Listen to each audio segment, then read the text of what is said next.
Hello dear students, here I am Vijay Raj. I am back again with new information video for you. Video literally is very important for you. It is very important for your growth. The video is on fear. In today's video, I am going to tell you how you can conquer your fear.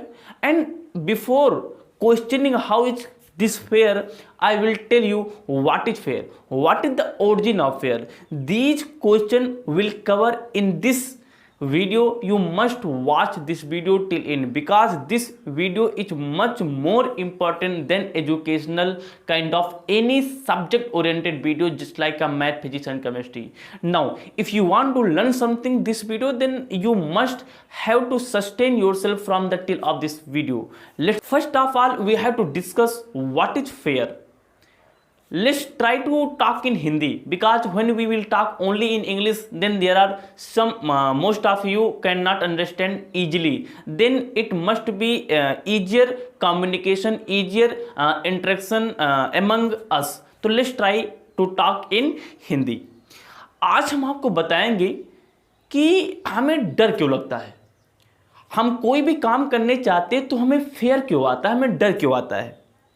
तो सबसे पहले ये डर है क्या, हम इसको समझेंगे.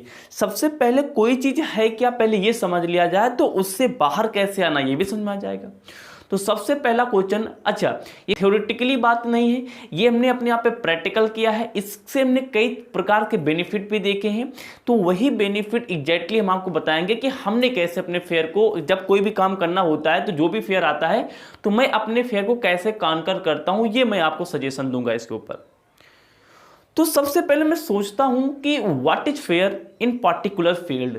जो भी मैं काम करने जाता हूं तो उस काम से रिलेटेड मुझे क्यों डर लगता है, उससे रिलेटेड मुझे क्या फेयर है. तो मुझे जब मैं ऐसा क्वेश्चन करता हूं या किया तो मुझे एक आंसर मिला. फेयर पता क्यों लगता है, फेयर आता है अटैचमेंट से, फेयर आता है डिजायर से, इच्छा से. जैसे मान लो मैं इस समय वीडियो शूट करता हूँ, ऑनलाइन पढ़ाई करता हूँ, जैसे मेरी सोच हो कि मुझे ऑनलाइन से पैसे ही कमाना है, तो ये मेरी क्या है, डिजायर है.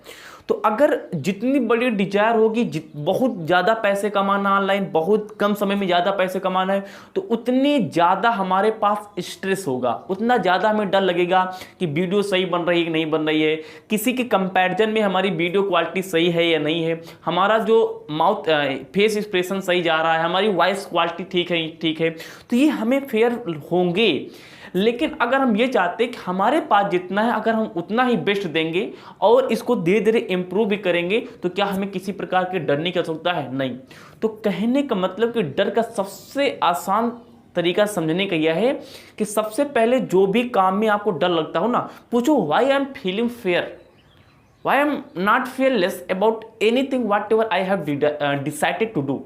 Whenever you are going to ask this kind of question to yourself, and after asking the question this type, if you are able to answering, then only you can succeed in your life. तो कहने का मतलब ये है कि अगर आप कोई भी काम करो तो उसमें कभी ये ना सोचो कि हमें डर क्यों लगता है. सबसे पहले सोचो, इसका आंसर तो बाद में निकालना, सबसे पहले इसका आंसर निकालो कि डर है क्या. डर हमारे पास अटैचमेंट होता है, डर हमारे पास डिजायर है कि अगर हम ऐसा करेंगे तो ऐसा होगा, अगर ऐसा नहीं करेंगे तो वैसा होगा. और इसमें आज हम डर तो कई प्रकार के होते हैं. The fair can be divided many types, क्योंकि ऐसा क्या होता है कि हमारे पास, जैसे मान लो हम एजुकेशन फील्ड से जुड़े हैं तो हमारे पास अलग प्रकार का डर होगा. कोई स्पोर्टमैन है तो उसके पास एक अलग प्रकार का डर होगा. कोई हमारे पास बाइकर है या फिर राइडर है, उसके पास हमारे पास अलग प्रकार का फेयर होगा. तो मैं आज एक स्पेशल प्रकार का फेयर टच करने जा रहा हूँ, क्योंकि ये हमारा जो चैनल, ये एक एजुकेशनल चैनल है. तो एजुकेशनल चैनल पे हमारे स्टूडेंट्स जुड़े हैं जो कि हमारे पास जो स्कूलिंग कर रहे हैं या फिर कॉलेज कर रहे हैं, उन बच्चों की हम बात करेंगे. तो ये जो स्कूलिंग वाले बच्चे ना, स्पेशली जो हमारे पास ये रूरल एरियाज होता है, अर्बन एरियाज की बात छोड़ो, हम रूरल एरियाज की बात करें, हमारा जो ग्रामीण इलाका होता है, यहाँ के बच्चों में एक सबसे बड़ा जो फेयर होता है ना, वो है सोशल फेयर.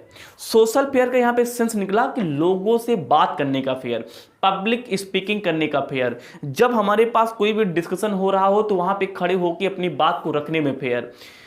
अगर ये विश्वास करो, आपको कुछ भी कोई भी सब्जेक्ट बहुत ज़्यादा आता है, लेकिन अगर आप उस सब्जेक्ट को किसी के सामने मैनिफेस्ट नहीं कर सकते, उसको एलेबोरेट नहीं कर सकते, उसको पैराफ्रेज नहीं कर सकते, उसको अच्छे शब्दों में उसको व्याख्यान नहीं कर सकते, उसको बता नहीं सकते, तो उस शिक्षा का, उस पढ़ाई का, उस बढ़िया मास्टरी करने का एक सब्जेक्ट में क्या फ़ायदा। तो कहने का मतलब कि ये जो सोशल फेयर पता क्यों होता है, क्योंकि सोशल फेयर लोगों से बातचीत करने में फेयर हमें इसलिए लगता है क्योंकि हम अपने ऊपर काम नहीं करते हैं, जो भी हम बोलते हैं उस पर हमारा पूरी तरह से कॉन्फिडेंस नहीं होता, हमें विश्वास ही नहीं होता है। हम दूसरों का माइंड सेट, उसकी जो मानसिकता दूसरों को होती है उसको चेकआउट करते हैं कि क्या वो हमारे बारे में सही सोच रहा है। सुनो हमारी बात, अगर तुमने कुछ सीखा है तो उस पर कॉन्फिडेंस बनाओ, जो मैंने सीखा है वो सही ही होगा। अगर जो तुमने सीखा है उसको क्या तुम एग्जैक्टली बोल पा रहे हो, तुमने जो सीखा क्या उसमें फिल्टर तो नहीं करना पड़ रहा है, जो तुमने सीखा क्या उसमें भूल भुलैया तो नहीं कर रहे हो। अगर उसमें कर रहे हो तो उसमें सुधार करने की जरूरत है। लेकिन अगर तुम कोई चीज़ सीख चुके हो, उसको परफेक्ट तुम्हें आता भी है, लेकिन उसको केवल बताने में फेयर लग रहा है कि दूसरे तुम्हारे बारे में क्या सोचेंगे, ये सबसे बड़ी प्रॉब्लम है। ये क्या हमारे पास सबसे बड़ी प्रॉब्लम है। तो कहने का मतलब कि अगर कोई भी फेयर है तो उसको पूछो कि व्हाट इज फेयर, हमें फेयर लगता क्यों है, ठीक है ना। तो ये जगह जैसे बेसिकली क्या होता है, जैसे मान लो एक हम पॉइंट को, वीडियो लंबा ना हो जाए क्योंकि मोटिवेशन वीडियो है। जैसे मान लो किसी को मंच पे चढ़कर बोलने में डर लगता है। देखो ध्यान से, डर को डराने का सबसे अच्छा तरीका पता क्या होता है, अपने आप से वे बातें करना जिससे साला डर भी डर जाए। बहुत बढ़िया।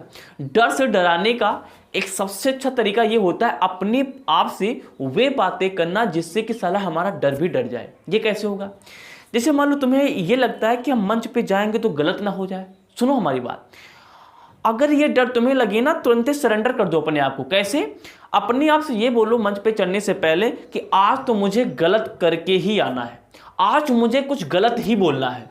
जैसे ही अपने माइंड से तुम मंच पे चढ़ने से पहले ये बोलोगे आज तो मुझे कुछ गलत करना है, साला ये जो माइंड है ना तुरंत सरेंडर कर देगा। अबे ये तो अपने आप ऑलरेडी बोला कि मुझे गलत करना है और एक ही हमारे पास ऑप्शन है इसको गलत कराने का।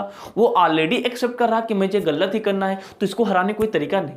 और माइंड की एक फिलॉसफी एक और है कि जब मंच पे चढ़ेगा ना तो ये अपनी बेइज्जती कभी महसूस नहीं करना चाहता है। तो ऑटोमेटिकली अगर तुम मंच पे चढ़ गए हिम्मत करके तो वहां पे परफॉर्मेंस दिखा के ही आओगे।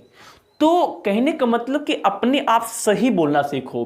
कोई भी इवेंट, कोई भी प्रॉब्लम है तो अपने आप से सही बोलो, ऑटोमेटिकली वो प्रॉब्लम रिमूव हो जाएगी, खत्म हो जाएगी। तो फिर कुछ नहीं है, एक हमारे पास क्या है, साइकोलॉजी है। हम उसके बारे में सोचते बहुत हैं, हम लोग क्या करते हैं, सोचते बहुत हैं। तो कहने का मतलब है फियर, अच्छा फियर क्यों आता है, फियर आता है जब हमारे पास विश्वास नहीं होता है। हमारे आप पे, अपने आप पे विश्वास होना चाहिए कि जो हम करते हैं वो सही ही होगा। तो इस टाइप से अगर आप सोचते हैं, फियर क्या है आप याद रखना, डिजायर है और अटैचमेंट है। तो डिजायर को अपने आप काबू करो, हमें डिजायर, अच्छा अब सर कुछ लोग बोलेंगे सर अगर डिजायर ही नहीं तो हम सक्सेस कैसे होंगे। सही बात है, डिजायर ठीक है। डिजायर जैसे मान लो कि कोई बंदा नौकरी करता है तो नौकरी में कितनी सैलरी मिलेगी वो उसका डिजायर है। लेकिन ध्यान दो, अगर हम लोग सैलरी पे फोकस ना करें, जो काम करते हैं उस पे फोकस करें, तो क्या हमारे पास डिजायर रहेगा? बिल्कुल नहीं रहेगा। डिजायर खत्म हो जाएगा कि हमारे पास सैलरी कितनी मिलेगी। लेकिन जो हम लोग काम करेंगे अगर उस पर फोकस रहा तो काम तो अच्छा होगा, जिससे हो सकता है कि बॉस भी खुश होकर सैलरी बढ़ा दे। ये सर क्या बता रहे हो, हम ये बता रहे हैं कि जो भी काम करते हो ना उससे लव करना चालू कर दो, उससे मोहब्बत करना चालू कर दो, डर अपने आप खत्म हो जाएगा। जैसे मान लो हम वीडियो बनाते हैं, अभी हम सोच ले हमारी वीडियो वायरल ही नहीं होगी, हमारी वीडियो में व्यूज नहीं आएंगे। नहीं नहीं नहीं, ये तो एक साइकोलॉजिकल साला डिस्टर्बेंस है। पता क्या है, डर हमें अननेसेसरी पैरालाइज कर देता है। साला डर में हम ना चाहते हुए भी पैरालाइज हो जाती है, हमारी शरीर काम करना बंद कर देती है। तो कहने का मतलब कि जब कभी भी हमारे दिमाग में डर आए ना तो तुरंत तो उसके पीछे का लॉजिक समझो। क्यों लॉजिक क्या है कि तुम डरते इसलिए हो कि तुम बड़ा फ्यूचर सोच जाते हो कि आगे 10 साल बाद क्या होगा, 5 साल बाद क्या होगा। नहीं नहीं नहीं, क्योंकि future can never be seen bye anyone. Future तो देखा नहीं जा सकता ना। तो डर को काबू करने का सबसे अच्छा तरीका है कि अपने प्रेजेंट पे काम करो, अपने प्रेजेंट को काबू रखो, अपने प्रेजेंट पे जो कर रहे हो उसको 100% दो। जैसे मैं पर्सनली बात करूं, जैसे मैं वीडियो बनाता हूं, अगर मैं वीडियो बनाने में 100% दूं तो क्या इस बात की क्या गारंटी नहीं होगी कि हमारा फ्यूचर में वीडियो वायरल ना होगा, डेफिनेटली होगा, I believe in my self. तो कहने का मतलब ये निकला कि अब थोड़ा इंग्लिश में हो जाए कि before understanding how we can conquer the fear, first of all we must have understand what is the fear. If you are eligible to understand the meaning of fear, then definitely you can conquer your fear. Now before doing anything, check up your mind. Each your mind has been fulfilled with the positivity. If your answer is yes, then definitely you whatever you wanted to do, you can do in your life, man. So this was very informative video for you. In today video, I didn't cover any subject oriented question. In today video, I only covered motivation for you. Motivation just like a energy. If there is no energy in your body, then how the function of body can be performed? No, not at all. That's why I decided to myself, one time in a single week I will upload one motivation video. By this motivation video I will try to make you motivated for doing further task whatever you decided in your life. So this was motivation video. Thank you for watching this video. We'll see you all the very best.